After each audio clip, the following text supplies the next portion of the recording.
Kalau dalam surat At-Tolak ayat 3 Allah mengatakan barang siapa yang bertawakal kepada Allah, fahuwal hasbuh, akan dicukupkan oleh Allah.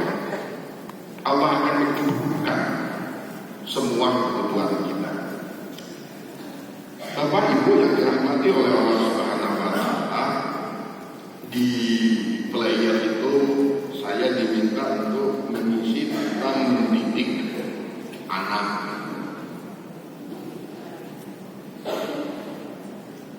Atau mendidik cucu.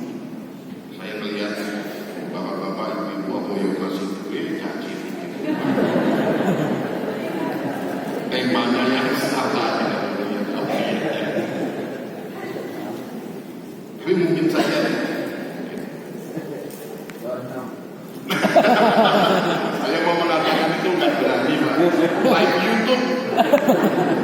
Nanti dari rumah mendengarkan yang bonong segala. Oke Bapak Ibu, ayat yang saya baca adalah surat An-Nisa ayat yang ke-9. Saya ini agak berbeda. Biasanya orang berbicara pendidikan pada anak, pendidikan akhlak pada anak itu selalu saja mengungkap surat Luqman. Surat Luqman itu objeknya adalah anak. Jadi anak harus kenapa, anak diberi apa, supaya dia menjadi orang yang baik. Tapi menarik, saya baca surat An-Nisa ayat 9 ini. Wal yakhshal ladzina law taraku min khalfihim dzurriyyatan dhi'afa, dan hendaklah takut kepada Allah orang-orang yang sekiranya mereka meninggalkan keturunan yang lemah di belakang mereka. Jadi surat An-Nisa ayat 9 ini menyatakan bahwa hendaklah mereka itu takut kepada Allah. Siapa yang takut kepada Allah? Orang-orang yang khawatir di belakang mereka itu generasi yang lemah, yang khawatir terhadap kesejahteraan mereka. Jadi kata surat An-Nisa ayat 9 ini, kita ini harus khawatir generasi di belakang kita, anak-anak kita, cucu-cucu kita menjadi generasi yang lemah. Pertanyaannya adalah gimana caranya agar generasi kita ini menjadi generasi yang kuat. Di surat An-Nisa ayat 9 ini diberi solusi oleh Allah agar generasi-generasi kita ini menjadi generasi yang kuat. Solusinya ada dua. Oleh sebab itu, Trump menjawab tadi agar tidak lemah. Orang yang khawatir terhadap generasi di belakangnya, generasi yang lemah. Oleh sebab itu, kata Allah, hendaklah mereka yang khawatir terhadap generasi yang lemah itu bertakwa kepada Allah Subhanahu wa Ta'ala, dan hendaklah mereka wal yaqulu qawlan syadidah, dan hendaklah mereka berkata yang benar. Bapak Ibu, saya agak lama merenung ayat ini. Kita orang tua merasa khawatir kalau anak-anak kita itu menjadi anak-anak yang lemah. Kita khawatir kalau cucu-cucu kita menjadi generasi yang lemah. Saya sebagai seorang guru, saya ini guru SMA, guru matematika, itu merasa khawatir kalau murid-murid saya itu menjadi murid-murid yang lemah, yang tidak mengerti ilmu pengetahuan. Saya khawatir. Lalu solusinya itu kelihatannya nggak nyambung. Solusinya adalah saya diminta bertakwa kepada Allah dan saya diminta berkata yang benar. Bukan murid saya, bukan anak saya, bukan cucu saya diminta ngapain biar menjadi kuat. Enggak. Tapi yang mendidik diminta dua hal oleh An-Nisa ayat 9. Satu bertakwa, satu berkata yang benar. Kenapa harus bertakwa, Bapak Ibu? Takwa itu menunjukkan kedekatan kita dengan Allah. Itu takwa. Takwa itu adalah proses. Takwa itu bukan hanya persoalan hasil. Takwa itu adalah proses kegiatan kita untuk kita mendekatkan diri kepada Allah Subhanahu wa Ta'ala. Itu takwa. Maka kalau kita ingin mendidik anak kita dengan benar, mendidik itu bukan memindahkan barang. Mendidik itu bukan memindahkan ini ke sini selesai. Mendidik itu mempengaruhi orang, mempengaruhi anak-anak kita yang punya hati dan pikiran sendiri, yang kadang berbeda antara yang mendidik dengan yang dididik. Oleh karena itu kita membutuhkan Allah Subhanahu wa Ta'ala untuk mengubah anak ini menjadi anak yang soleh.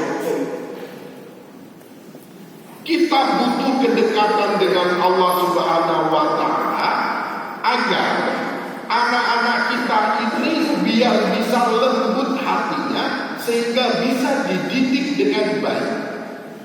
Bukan anaknya yang harus dekat, tapi yang mendidik yang harus dekat dengan Allah, yang harus bertakwa sehingga bisa berdoa kepada Allah agar anak-anak ini menjadi anak-anak yang hatinya lembut, pikirannya terbuka. Saya dulu diajari ustaz saya, guru yang utama itu adalah orang tua. Lalu kata ustaz saya, kalau mau ujian, karena saya itu aslinya Palembang, orang tua saya berada di Sumatera sana, jauh sana. Kalau lagi ujian itu, orang tua mau ditelepon. Dulu kan belum ada WA, makin ke wartel. Masih ada wartel, masih kan Bapak Ibu ada wartel. Datang pagi-pagi, habis subuh, supaya kirim. Karena kalau dari jam 11 malam sampai jam 6 itu diskon 75%. Masih ingat saya? Itu hanya ingin mengatakan besok pagi saya ujian sekolah, mohon ibunda, ayahanda untuk mendoakan. Atau kalau enggak berkirim surat. Itu kalau orang dulu pinter-pinter itu buat surat, enggak kayak sekarang. Anak saya udah Pak SPP, murah. Mau singkat telepon apa ini?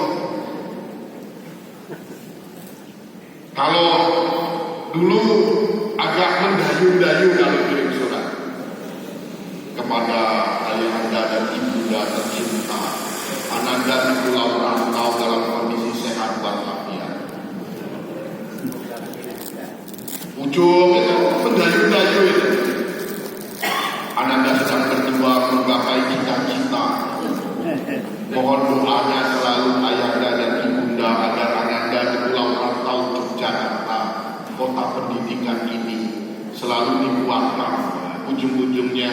Tetapi dengan begitu ayahanda dan ibunda, bekal ananda sudah habis. Itu ujung-ujungnya selalu begitu. Kalau kirim surat itu. Bapak Ibu, dulu kita sering mendengar, terutama orang-orang dulu ya, itu kalau ada anak ingin berhasil maka orang tuanya harus prihatin. Itu sering mendengar begini. Ada di desa mendidik anak yang biasa-biasa saja. Orang tuanya petani, tetapi orang tuanya prihatin. Puasa Senin Kemis, selalu sedekah. Kalau ditanya kenapa puasa, puasanya anaknya yang sedang ujian, sedang berjuang. Itu ini tadi kedekatan orang tua dengan Allah, gitu, sehingga orang tua bisa mendoakan putranya, mendoakan anaknya, mendoakan cucunya. Itu yang diterima oleh Allah Subhanahu wa Ta'ala. Saya pikir-pikir, iya, dan itu sudah dilakukan oleh orang tua kita dulu. Banyak yang prihatin, banyak yang setiap malam misalnya bangun untuk mendoakan anak-anaknya, melaksanakan sholat layu, berdoa. Sekali lagi Bapak Ibu, masa depan hati anak kita, karena sekali lagi mendidik itu bukan memindahkan barang, bukan kemudian dari ini ke sini pindah, setelah itu selesai. Tapi mendidik itu mempengaruhi orang, mempengaruhi manusia. Walaupun itu anak kita, itu yang punya pikiran sendiri, punya hati sendiri, yang belum tentu sama dengan bapak ibunya. Itu jangankan masalah berkaitan dengan pendidikan akhlak.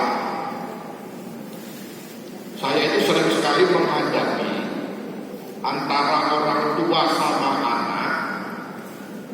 Ketika anaknya lulus SMA ingin kuliah, itu antara orang tua dan anaknya itu beda jurusan. Anaknya pengen ekonomi karena bapaknya itu punya usaha teknik gitu ya, konstruktor, pengen anaknya di fakultas teknik. Wih, debatnya sekolahan di depan saya. Dan tak pikir-pikir, ini sih harus kuliah sopo. Bapaknya ngotot banget. Ada usahanya bapaknya sopo selesai. Dan ngelakoni dengan bapak wes sopo. Ya anaknya yang pinter. Masa soalnya aku wes kita kalau wong pinter tak gaji gede kok gaji gede. Aku kok bisa dihapusi ngono kan. Ya gampang lah kalau ngapusi tak pecatan. Tapi ketika ini berdebat seakan anaknya sudah jadi direktur. Ujian SMA belum tentu lulus gitu. Tapi itu sering. Nah coba itu masalah itu, belum masalah yang lainnya. Ini mengubah. Jadi Bapak Ibu kalau bertentangan dengan anak, itu bisa jadi loh, karena kita tidak jarang mendoakan anak kita. Atau memang kita ini tidak dekat dengan Allah, sehingga tidak mendoakan dan Allah mengubah hati dan pikiran anak kita. Punya nomor. Jadi kalau Luqman itu objeknya adalah yang dididik anak-anak, tapi kalau surat An-Nisa ayat 9 ini objeknya itu adalah orang tua. Kalau tidak orang tua ya guru.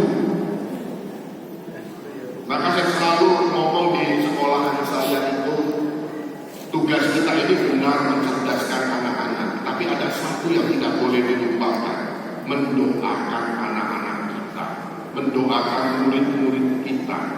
Karena kalau menurut surat An-Nisa ayat 9, yang harus dekat dan mendoakan